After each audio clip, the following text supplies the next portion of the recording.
Testing 1 2 3. Testing 1 2 3. This is Radio Free Mormon on the air, broadcasting behind enemy lines. Tonight's episode, John Gee Comes Clean. Today's date is August 18th, 2020, and just last Friday night, an interview was posted on YouTube at Book of Mormon Central. It is an interview with John Gee, professor of Egyptology at Brigham Young University. This interview was pointed out to me by some friends of mine, and I was able to listen to it on Saturday evening, less than a day after it first appeared on the internet. And I was frankly astonished at what it was that I heard John Gee saying. This has to do with what has long been considered a proof of the authenticity of the Book of Abraham, and that proof being the name Olishem as a place name that occurs in the Book of Abraham in chapter 1, verse 10, and an actual location, a physical location in the Old World named not quite Olishem, but Uli-Sum. You have to do a few linguistic gymnastics in order to get Olishem to match Uli-Sum.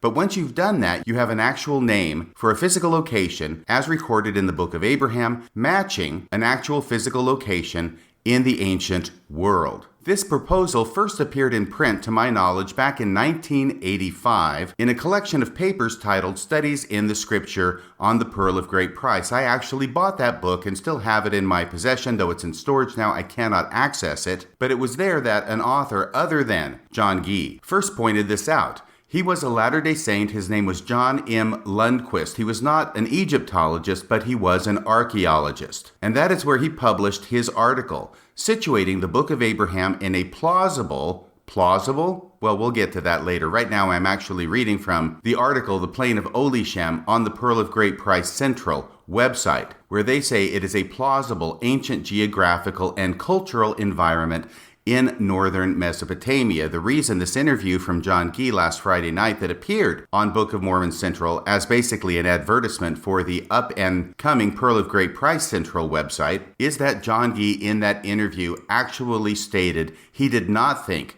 that the location, the current location or locations that are being argued about among various scholars for the location of Uli-Sum is actually the correct location. Yes, that's what he says, and he says it twice, and I will play the tape of it for you so that you can hear it with your own ears. But as I say, since 1985, when this possibility was first pointed out by John M. Lundquist, it has been repeated and repeated numerous times by numerous Mormon apologists, perhaps chief among those being John Gee, as a proof or potential proof of the Book of Abraham. For example, Daniel Peterson, professor of Islamic Studies at BYU, wrote an article for the Deseret News that was published on July 26, 2012, titled, "How Could Joseph Know All of This?" And there, in that 2012 article, Professor Peterson writes the following: "Critics frequently attack the Book of Abraham and the Pearl of Great Price, but it receives intriguing support from ancient documents found during the past 2 centuries. For instance, number 1 on Daniel C. Peterson's list of support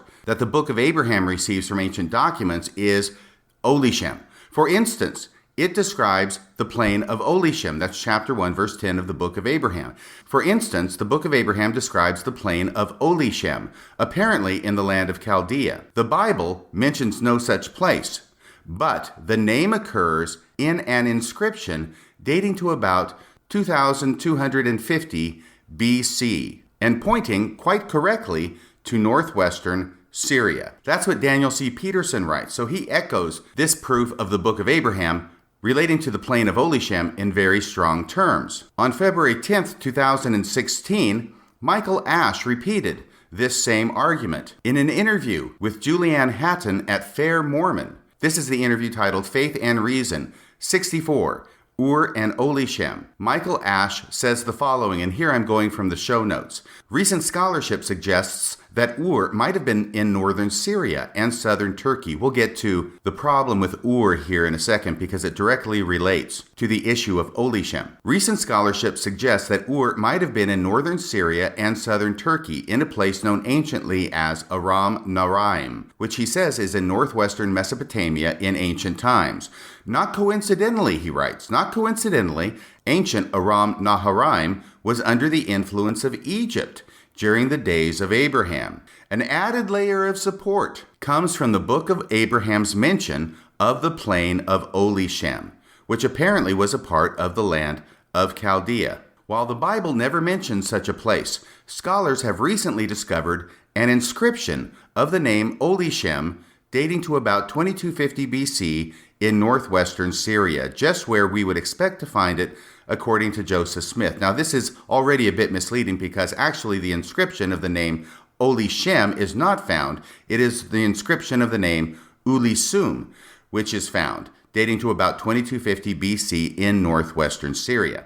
In addition to Daniel C. Peterson, who does bring it up with some frequency, as I've cited here in this Deseret News article from 2012, and also in addition to Michael Ash, who also brings it up with some frequency when talking about the Book of Abraham, John Gee has not been remiss in bringing up Olishem as a proof of the Book of Abraham. In fact, whenever he's asked about what the strongest evidence is that the Book of Abraham is ancient, he is usually quick to bring out the example of Olishem. Indeed, in the church essay on the translation of the Book of Abraham, Olishem is once again put forward as a proof of the truth of the Book of Abraham. Now, we know that John Gee was responsible for putting that proof in the essay on the Book of Abraham on the church website. We know this because of my interview with Brian Hauglid, who was also on the same committee along with John Gee. And Brian Hauglid told us that John Gee insisted on putting those types of proofs into the essay, even over the objection of Brian Hauglid. And Olishem shows up as one of these proofs that John Gee insisted be put in the church essay. You can find this, of course, on the church website. The name of the essay is Translation and Historicity of the Book of Abraham. It was published in 2014. It is still up on the church website, and here's what it says about Olishem as a proof of the Book of Abraham. If you scroll down in that essay to the subsection toward the bottom called The Book of Abraham and the Ancient World, the start of the third paragraph down, here's what we find. The Book of Abraham contains other details that are consistent with modern discoveries about the ancient world. The book speaks of the plain of Olishem, a name not mentioned in the Bible. An ancient inscription, not discovered and translated until the 20th century, mentions a town called Ulisum, at least I get the name right there, mentions a town called Ulisum located in northwestern Syria. There's a footnote there for that statement. It's footnote 37. We click that footnote and it takes us, not surprisingly, to an article written by John Gee. And that is his article published in 2013 with the Journal of the Book of Mormon and Other Restoration Scriptures titled, Has Olishem Been Discovered? There, John Gee says it is promising but not proven in his conclusion. So in the very article that was written the year before, 2013, by John Gee, where he concludes that this idea of Book of Mormon Olishem being the same as Old World Ulisum is promising but not proven, it nevertheless is used as a footnote to support the statement in the essay, which sounds a lot more proven than just promising. Once again, here's the statement in the essay. The Book of Abraham contains other details that are consistent with modern discoveries about the ancient world. The book speaks of the plain of Olishem, a name not mentioned in the Bible. An inscription not discovered and translated until the 20th century. See, the implication is there. How could Joseph Smith have known it wasn't translated or published until after his death? Mentions a town called Ulisum located in northwestern Syria. More recently, on July 30th of 2020, so this is just a couple of weeks ago, John Gee was interviewed by Hannah Syriac on the podcast titled Fair Voice. Hannah asks John Gee what are the best evidences for the ancientness and authenticity of the Book of Abraham, and once again, John Gee pulls out Olishem. Yeah, that makes a lot of sense. And I agree that the dating of it is important. My follow-up question to that is, what corroborations do you have from that specific time period that you think are the strongest evidences for the Book of Abraham? Part of the reason we're doing this is a lot of people are kind of disgruntled about the Hauglid article and are feeling like the Book of Abraham might not be historical. So we'd like to just hear your perspective on how you came to decide that. There's a large number of them. Now, in this interview, John Gee does hem and haw a bit about Olishem as a proof of the Book of Abraham. He doesn't say it's not a proof. All he says is that scholars are arguing amongst themselves as to what the correct location is of the ancient city Ulisum, but that he still thinks it's impressive as an evidence for the Book of Abraham. That's his word, impressive. Then we have you have a place name in the Book of Abraham that it doesn't show up in the Bible, but it does show up in a Rimson inscription. And just earlier this year, a new attestation of that name, Olishem, showed up in an inscription that was just barely published. And there is a tremendous debate in the scholarly literature about where this is located and what's its significant, and is it related to this or that other place. And I'm aware of that, but I've tried largely to at this point put too much weight on the exact location of that place because it is so disputed and it hasn't cleared up. But it is the fact that they're proposing concrete archaeological sites for this location tells you that this is being taken as a real place, and it's not something.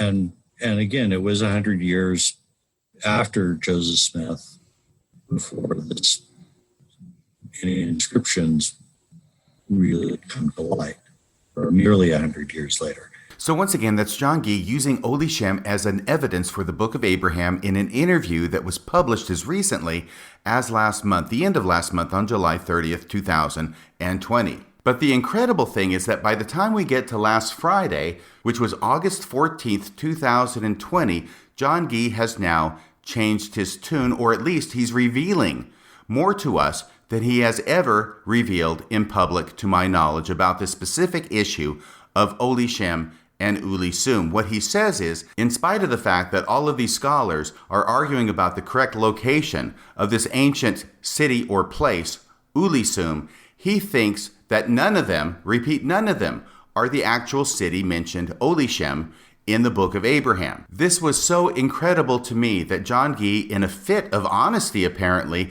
decided to spill the beans about his own personal feelings about Olishem not being an evidence for the Book of Abraham, even though he tries to cover it with a fig leaf, which doesn't end up covering much. We'll get to that here in a second, that I felt I needed to do an entire episode on this subject. Now, it is one thing for a person to think that the evidence leads to a certain conclusion, and it's another thing for a person to represent how strong they believe that evidence is. People disagree about evidence all the time. They may agree on certain facts, they may disagree on certain facts. But even if people agree on the facts, you will frequently find people who are not persuaded by the facts, and other people who look at those same facts and think they are much more persuasive than someone else might. We encounter that all the time. This is why there are hung juries in criminal cases and even in civil cases. Many times the jurors cannot agree on whether what is at issue in the trial that they're sitting on proves the case. Now, all 12 of these jurors have heard the exact same evidence. It is the evidence that has been presented to them in court. They are present for the entire trial. They all hear the same facts. They go back to deliberate, and frequently you will find some jurors do not believe that the proposition has been proven, while other jurors who have heard the exact same facts do feel that the proposition has been proven. So this happens all the time. It happens with people of good faith. It doesn't mean that someone is lying or being deceitful or disingenuous just because they think the facts establish something that another person disagrees with. So I want to be very careful with what I'm saying now, because basically what I'm going to be doing is suggesting that John Gee has been for a long time disingenuous about his presentation of evidence. Not necessarily the facts themselves, although I think there's room for understanding him to be disingenuous in that regard as well, but he has been disingenuous as to the strength of the evidence that he has been proposing. And I typically would not go to such a strong conclusion, because to me that's a very strong conclusion to reach. I would much rather think that people are arguing different sides of an issue. They're both arguing in good faith, but maybe they just see things differently. That's the charitable explanation. That is the explanation that 9 times out of 10 is going to be correct. And I would not be suggesting this about John Gee except for the fact that last Friday, on August 14th, 2020, he suddenly blurted out the fact that he does not think that the place name of Ulisum actually does match with the book of Abraham's Oli Shem. He still thinks that it's the same name, that you can still take Oli Shem in the book of Abraham and make it into Ulisum in the old world, but he says he doesn't think it likely that the locations that have been proposed, even though there might be about 6 of them by now, for Ulisum in the old world, match the book of Abraham's Oli Shem. That's what's so explosive, to my mind. Now, once again, I am going to get to that audio here in a few minutes so you can hear it with your own ears. But first off, let me explain why this is an issue and why it is that John Gee feels that this is not a match. He doesn't say why it is he feels it's not a match. I had to do additional research in other areas by other authors and other scholars in order to find out why it is that John Gee does not believe this is a match. And the first thing you have to know is the issue about the land of Ur. Now, there are 2 proposed locations for the land of Ur, or the city of Ur. One is in southern Mesopotamia, one is in northwest Mesopotamia, which is up by Syria. And scholars argue about which one is the correct Ur that is mentioned in the Bible in relation to Abraham. Now, John Gee cannot go and will not go with the southernmost Ur because there was never any Egyptian influence in the southernmost Ur. The Egyptians just never got that far anytime during their long empire and their long history. But John Gee does believe that in this northernmost Ur, way up in the northwest corner of Mesopotamia, that there was a periodic Egyptian influence over the course of history at different times, and therefore he insists that that must be the correct Ur. The reason he insists that this must be the correct Ur is because the book of Abraham itself in chapter 1 says that in Ur of the Chaldees, there was an Egyptian influence. Remember, there is a priest of Pharaoh who is also the priest of Elkanah, who is the one who is trying to sacrifice Abraham, and that's happening in Ur of the Chaldees. There must be an Egyptian influence there, and because of that, John Gee is forced to opt for the northwesternmost proposed city of Ur. Okay, that's the first thing. The second thing is this. There are only a limited number of times that even according to John Gee, there was any degree of Egyptian influence in this northernmost city of Ur. And he talks about that a little bit with Hannah Syriac in the April 30, 2020 interview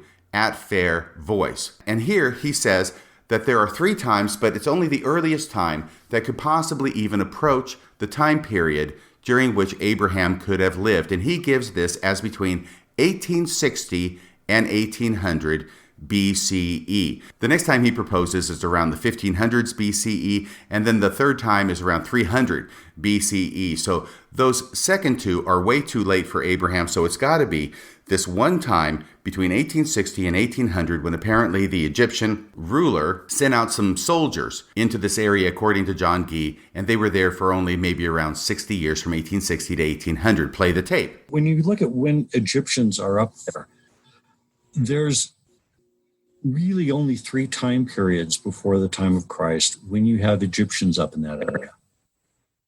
And the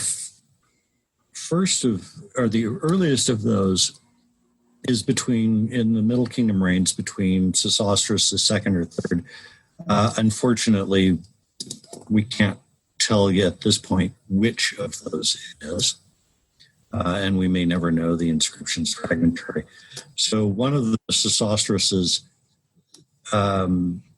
sent up an expedition and troops up into that area. And we have some archaeological evidence pointing to presence of Amenemhate III there. With Amenemhate IV, that seems to disappear either during his reign or just after. Again, we're not quite sure. So that's one time period. And so that's about 1860 to 1800 BC, roughly. The next time period is after the reign of Thutmose II, and this is in the 1500s BC, and there's a presence in that area until about 1200 BC during the Middle Kingdom. And then the third time period is in the Ptolemaic period, around, say, 250 to 200 BC, when Ptolemy III conquers Babylon. So those are three time periods when you got that. And the closest one to the traditional date of Abraham is the first one. And so it's really that detail from the book of Abraham which drives both the time and the place. So there you have John Gee saying that it is because the book of Abraham mentions an Egyptian influence in the land of Ur that he therefore has to choose the northernmost Ur, even though that's disputed among scholars, and he has to choose the time period between 1860 and 1800 because that's the earliest time period when even a limited, potential, arguable influence of Egypt was present in northern Ur. It drives the place and the time. And by the way, if you go back and listen to this interview, you will hear John Gee say that this puts him at odds with pretty much every other biblical scholar, which puts the time of Abraham prior to 2000 BC. So because of the book of Abraham, he's out of line with pretty much every other biblical scholar about the time period in which Abraham lived, and he's also out of line with many other scholars who believe that the candidate for Ur in southern Mesopotamia is the correct location of the city of Ur, as mentioned in the book of Genesis, as Abraham's hometown. So we can see that for John Gee, at least, it is the book of Abraham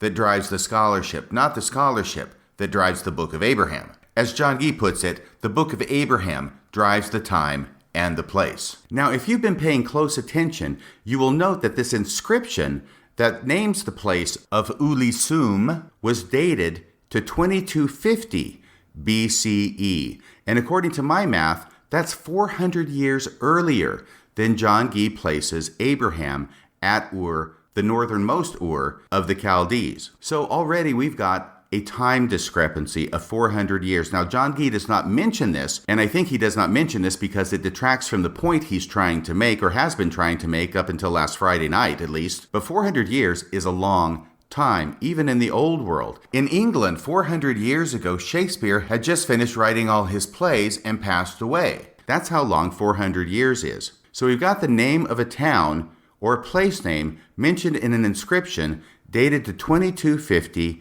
BCE. And so that you know, this is found in one of the Ebla tablets, which contains an inscription that boasts that the ruler Naram Sin had slain the cities Arman and Ibla, and from the Euphrates River to an Ulisim.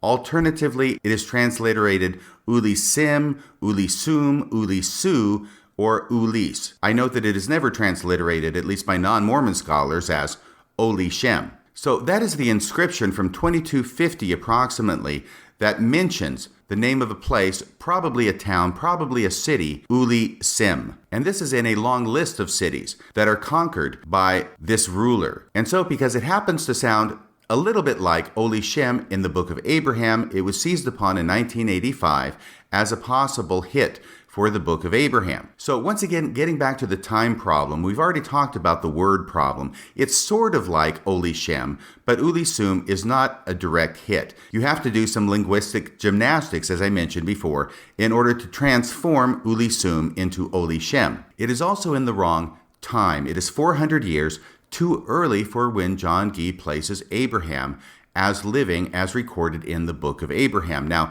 it is certainly possible that a city that existed in 2250 BCE could possibly still exist 400 years later, 860 to 800 BCE. But I have to admit, that's a bit of a stretch. 400 years is a long time, so it's not really the right name. It's not really the right time either. And what John Gee is going to admit last Friday night, August 14th, 2020, is that it's not the right place either. Now, once again, John Gee does not tell his audience why he does not believe it's in the right place. I had to do some research on the side to be able to put two and two together on this. And the reason why, simply put, is because the book of Abraham says that the plain of Oli Shem is in the land of Ur. In other words, Oli Shem or Ulisum can't just be anywhere in the ancient Middle East. It has to be in the land of Ur. And John Gee knows it's not in the southern Ur, it's in the northwestern Ur, and therefore this location of Oli Shem or Uli Sum has to be in close proximity to Ur. Otherwise it cannot be, repeat, cannot be the Oli Shem that is mentioned in the book of Abraham. Now, let's look at the text of the book of Abraham and see how we get there. Once again, this is something that John Gee does not do for us, so we'll have to do it for ourselves. And this is a cross-reference between two verses in the book of Abraham. They're both in chapter 1. The first verse is verse 10, and the second is the first sentence of verse 20. Here is verse 10. Even the thank offering of a child did the priest of Pharaoh, see, there's that Egyptian influence all over chapter 1 of the book of Abraham. Even the thank offering of a child did the priest of Pharaoh offer upon the altar.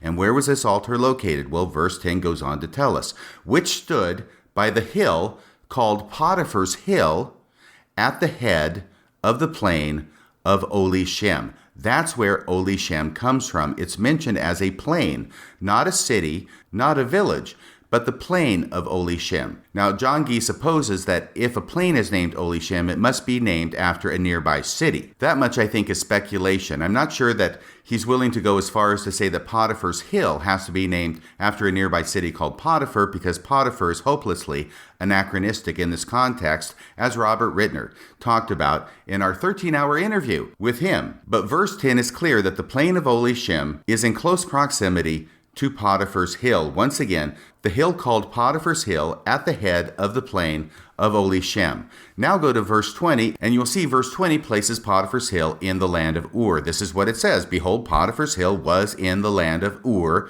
of Chaldea. Period. That's the end of the first sentence of verse 20. It could not be more clear that Potiphar's Hill is located in the land of Ur, and therefore, because verse 10 puts Potiphar's Hill at the head of the plain of Oli Shem, and Potiphar's Hill is in the land of Ur, then the plain of Oli Shem must also be in the land of Ur, right next to Potiphar's Hill. So what is clear to me is that even though John Gee does not state this, that any of the proposed locations that scholars are currently arguing about for the location of Uli Sum, none of them are sufficiently close enough to the northernmost Ur, which John Gee favors and must claim to be the Ur mentioned in the book of Abraham, as we talked about earlier. None of these proposed locations for Uli Sum are anywhere near this northernmost Ur. If they were, John Gee is the one person who by hook or by crook would make it fit. But because even John Gee says it is unlikely that any of the proposed locations for Uli Sum are the correct location mentioned in the book of Abraham, it is clear to me that none of them are anywhere near the northernmost Ur, such as to be considered to be in the land of Ur as required by the book of Abraham. Now, at this point, I've been teasing you long enough about this audio clip, so I'm going to play this audio clip from the interview that went up at Pearl of Great Price Central last Friday night, and here's John Gee finally coming clean about the fact that John Gee himself does not think that Uli Sum is the same place that is mentioned in the book of Abraham. Here it is. Pay close attention. This one is for the record books. Play the tape. What new things have we learned about the book of Abraham as scholars have looked at it closely? So what have we learned what are some of the new things we've learned through scholarship on the book of Abraham? Well, a lot of them have to deal with historical authenticity. So looking at some of the names, there's a place that's mentioned in Abraham 1:10, Oli Shem. And this is actually John Lundquist back in, I think it was the 1970s, noticed that this is an actual place name. And it was attested in one inscription by Rim Sin. Just this year, a new inscription of Rim Sin's mentioning Oli Shem also showed up. And there's been, if you look at this place in the scholarly literature among the cuneiform specialists, there's a lot written on it. But this is an actual place name, and they debate about exactly where you're going to find it, and archaeologists debate. And so one of them said, yeah, I think I've discovered it. And another one says, no, I don't think you did. And these are both archaeologists on the same dig. They're teammates, but they don't agree on that interpretation. They literally don't even agree on where they're digging, on the name of it. The name of it, well, that's because they haven't found the name. They know the site they're digging, and one of them says, "I think it's this place," and the other says, "No, I think it's this place that's mentioned in the literature."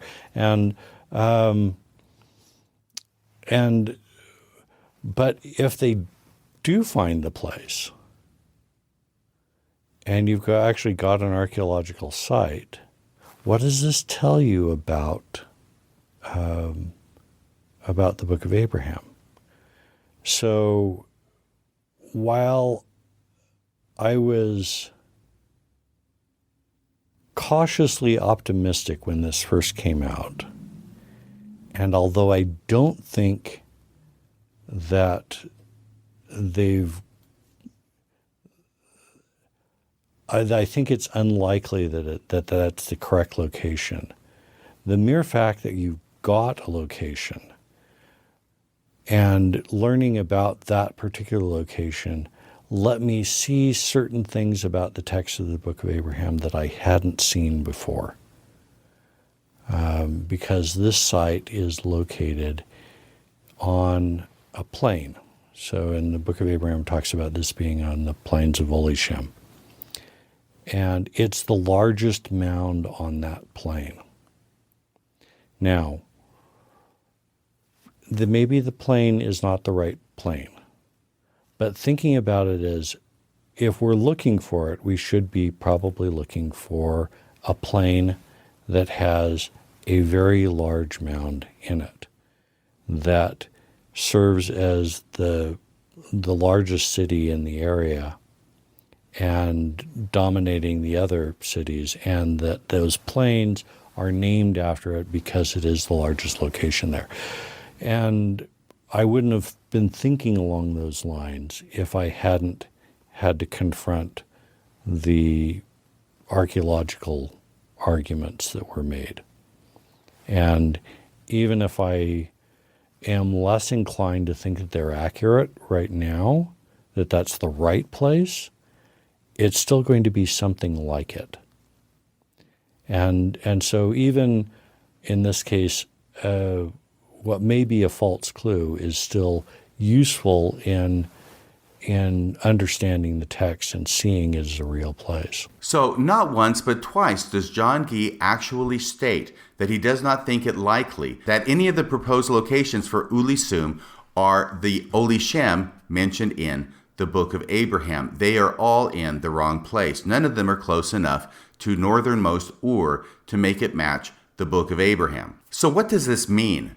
What this means to me is that this is not something that John Gee just stumbled upon last Friday night. This is something that John Gee has known about for many, many years. I mean, the northernmost location of Ur hasn't changed in decades. The different proposed locations for Ulisum have not changed in decades. John Gee has known about these locations for literally decades, and he has known that none of the proposed locations for Ulisum are close enough to Ur in the north to be a viable candidate for Olishem in the Book of Abraham.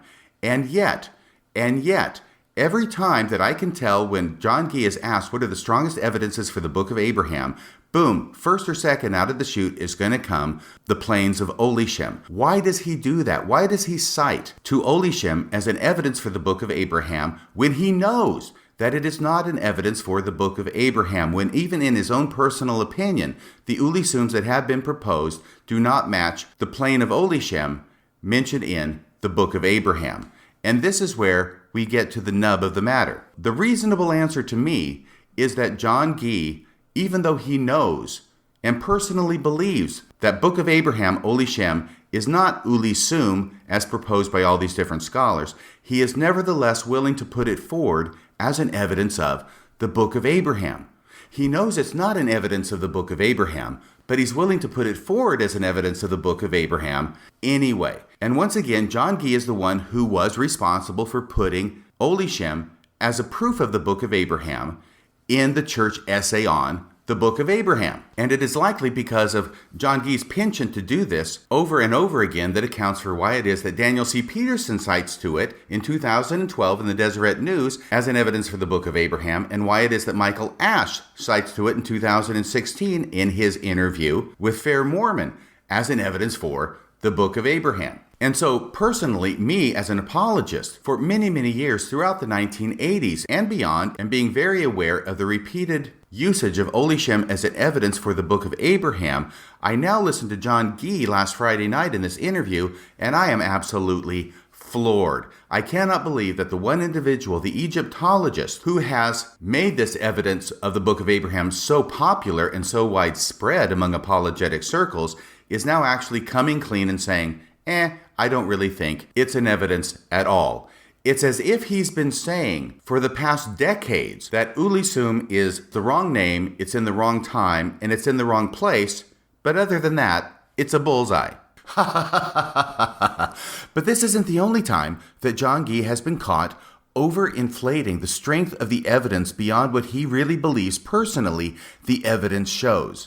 Recently, he published an article in The Interpreter, a journal of Mormon thought. In that article, he argues that Joseph Smith got not one, not two, not three, but all four of the names of the idolatrous gods of Pharaoh in facsimile 1 correct. Now, somehow, John Gee manages to write an entire article on the subject with 119 footnotes and never once gets around to mentioning what the Egyptians actually called these four sons of Horus. But nevertheless, in his conclusion, he argues that the odds of Joseph Smith getting all four of them right, which he proclaims to have just done in his paper, I mean, that's why he wrote the whole paper in the first place, he proclaims that the odds are astronomical. In fact, he says that the odds of Joseph Smith getting all four of these names right is equivalent to winning the Powerball 3 weeks in a row.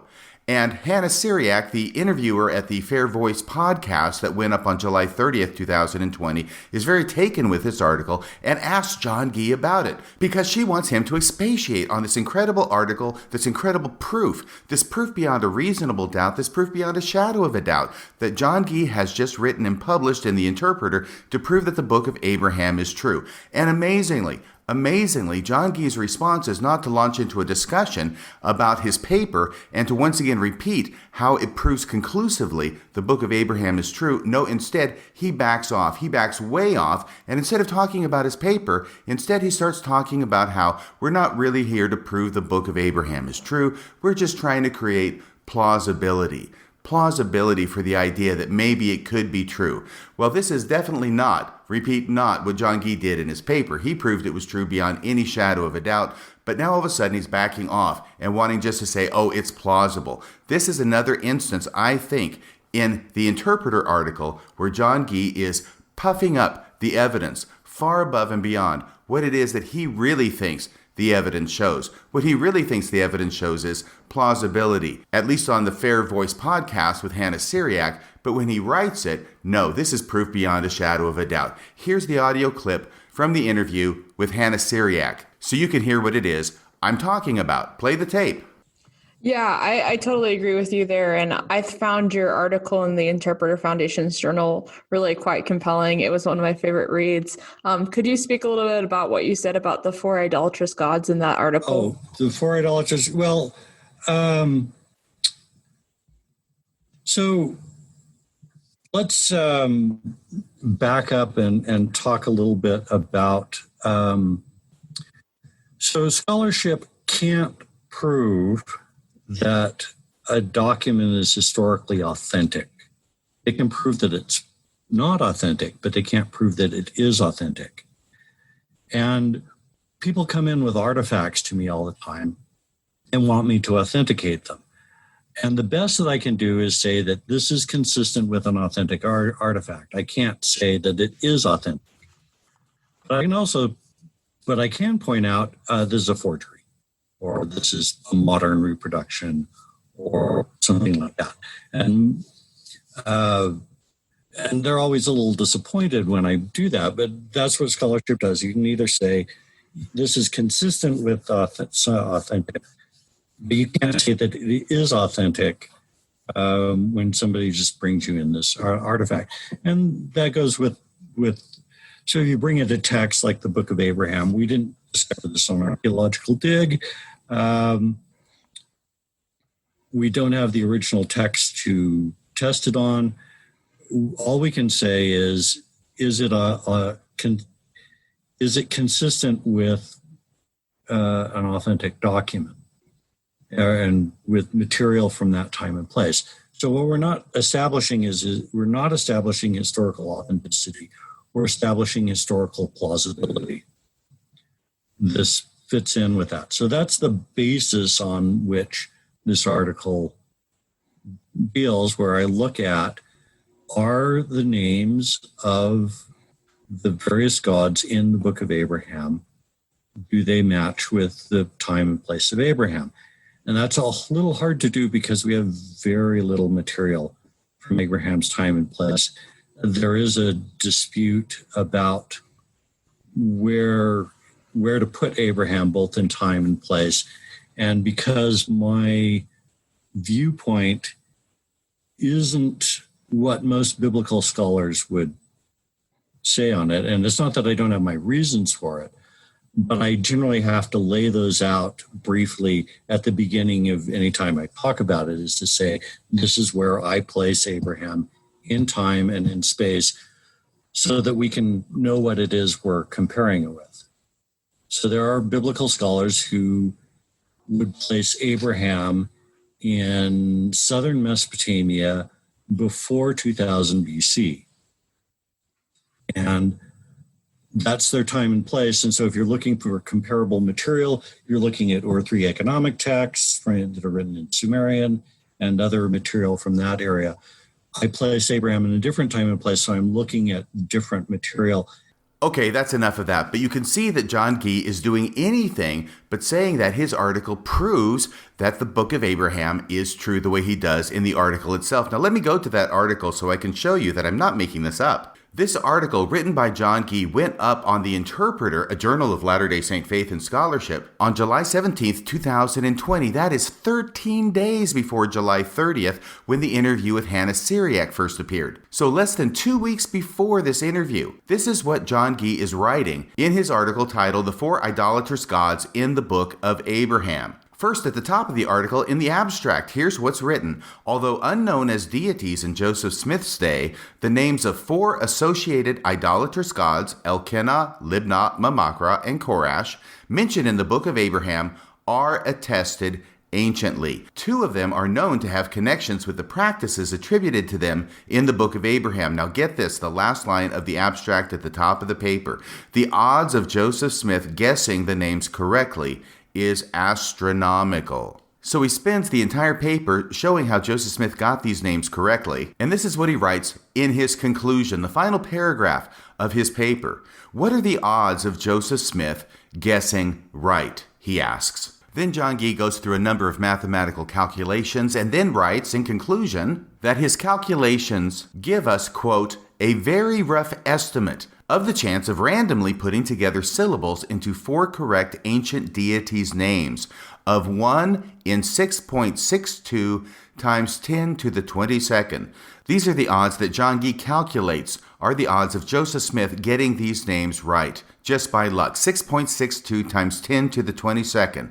He then states this, quote, by comparison, the odds of winning the Powerball lottery by buying a single ticket are merely 1 in 292 million, or 2.92 times 10 to the 6th power. The odds of winning the Powerball lottery 2 weeks in a row are 1 in 8.52 times 10 to the 16th. That's still lower than the odds he's calculated for Joseph Smith getting all four of these names right.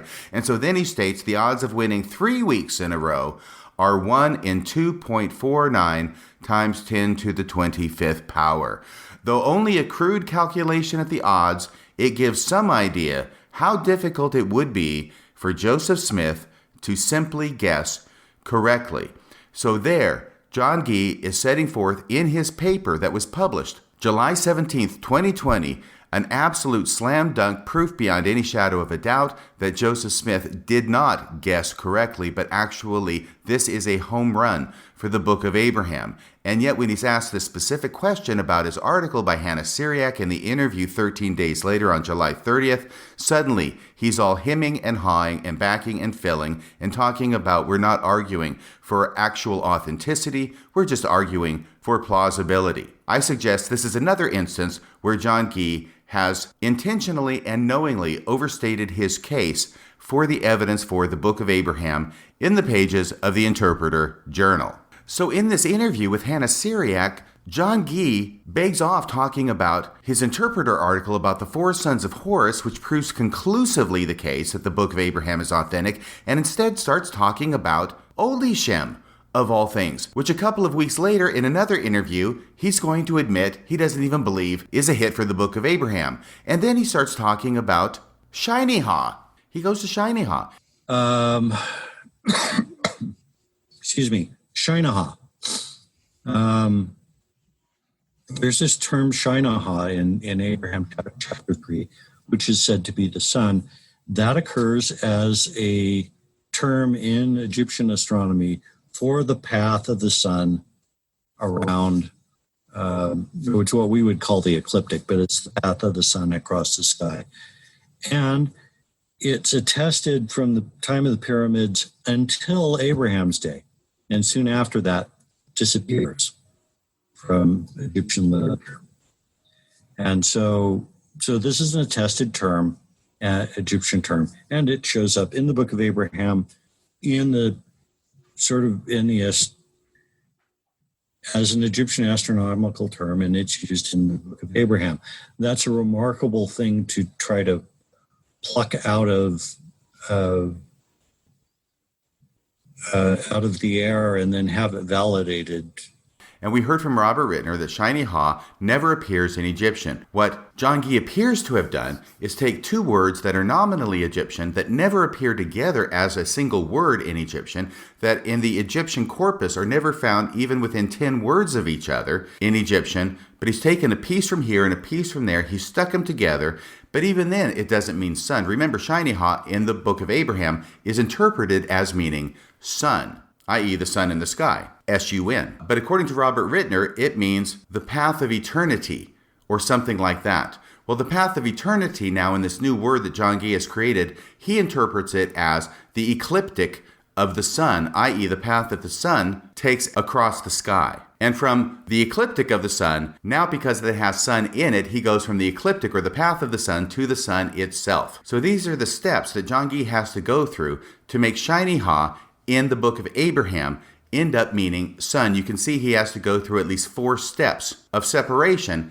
in order to make his match work. It's as if John Gee is playing 6 degrees of separation from Kevin Bacon. Now, the idea of that game, in case you don't know, is that basically anybody in Hollywood, whether they're actors or directors or screenwriters or whatever, can be linked to Kevin Bacon within 6 degrees of connection. So it's called 6 degrees of separation. For example, you could probably get within 6 degrees of separation between Kevin Bacon and, let's say, Oprah Winfrey. And you could say Kevin Bacon was in this movie, which had this director who was over here directing this movie, which had an actor in it, and this actor in another movie may have appeared on the Oprah Winfrey show. That's how it's played. And this is what it reminds me of when John Gee comes up with Shiny Ha as a hit for the Book of Abraham. Now, the game of 6 degrees of separation from Kevin Bacon is a fun game to play. But when John Gee concludes that the sun means Shiny Ha in the Book of Abraham, what he's done is made the critical mistake of concluding that Oprah Winfrey is Kevin Bacon. Nobody playing the game 6 degrees of separation from Kevin Bacon would make that mistake. And yet when it comes to the Book of Abraham, that's exactly what I see John Gee as doing. He's not playing 6 degrees of separation from Kevin Bacon. John Gee is playing 6 degrees of separation from Shiny Ha. And once again, I think it shows that John Gee does not know Shiny Ha from Shinola. And this is not a very strong evidence for the Book of Abraham. And yet, John Gee is going to go to Olishem in his interview with Hannah Syriac as an evidence for the Book of Abraham. He's going to go to Shiny Haw as an evidence for the Book of Abraham. And he's never once going to even mention this paper that he just wrote and was just published at the Interpreter about the 4 sons of Horus, even though Hannah Syriac prompts him about this paper and says it was one of her favorite reads. Now, if I'm John Gee and I've just written a paper that proves that the Book of Abraham is authentic, and it proves it to such a degree that the odds are equal to winning the Powerball 3 weeks in a row, according to what John Gee writes there, that's the first thing I'm going to mention when Hannah Syriac asks me on July 30th, 2020, this is just a couple weeks ago, that's the first thing I'm going to mention when Hannah Syriac asks me what the strongest evidences are in favor of the Book of Abraham. I'm going to mention it first, I'm going to mention it last, I'm going to mention it everything in between, because this closes the case. It proves it beyond any shadow of a doubt. If the odds really are as high as what John Gee is presenting in this paper, I would never spend my time talking about weak evidences such as Shiny Haw and an evidence such as Olishem that we now know even John Gee doesn't believe is a bullseye. So, what this leads me to conclude is that when John Gee writes in his paper that the odds of Joseph Smith getting the names of the 4 idolatrous gods correct are astronomical and so great that it's the same as the odds of winning the Powerball 3 weeks in a row, what it tells me is John Gee doesn't believe what he's writing. If he did believe it, that would have been first out of the gate. It would always be first out of the gate in any interview done after the publication of that paper. That's all I would be talking about. He wouldn't be talking about Olishem that he doesn't even believe in. He wouldn't be talking about Shiny Haw, which is 6 degrees from Kevin Bacon. He would be talking about his paper that proves the Book of Abraham true, hands down, case closed, it's over. And once again, what I am suggesting is that in the same way that John Gee has been shining us on about Olishem for decades, or should I say, shiny hawing us on about Olishem for decades, he is also shining us on about how strong he thinks the evidence is of Joseph Smith getting the names of the canopic figures correct in the Book of Abraham. I want to be clear here. I'm not saying that he's being disingenuous about thinking there are connections. Now, he may be. I can't read his mind. I'm saying that even if he does legitimately and actually believe that Joseph Smith did get those 4 names correct, when he writes in the conclusion of his paper that the odds of this are astronomical, John Gee is presenting a conclusion that he knows is not true, that he does not even believe himself. And so, ultimately, based upon all this evidence which I have produced from John Gee and John Gee's sources, I'm not going to Robert Rittner's opinion for this. I'm not going to anybody else's opinion for this. I'm going strictly by what John Gee has written and what he has said himself. I think based upon this record, it is probably wise to be extremely cautious about taking anything that John Gee says related to the Book of Abraham and its connections to the ancient world at face value. Because it appears that John Gee will say and write things related to Book of Abraham apologetics that even he does not believe are true. That's about all for tonight. Until next time, this is Radio Free Mormon, signing off the air.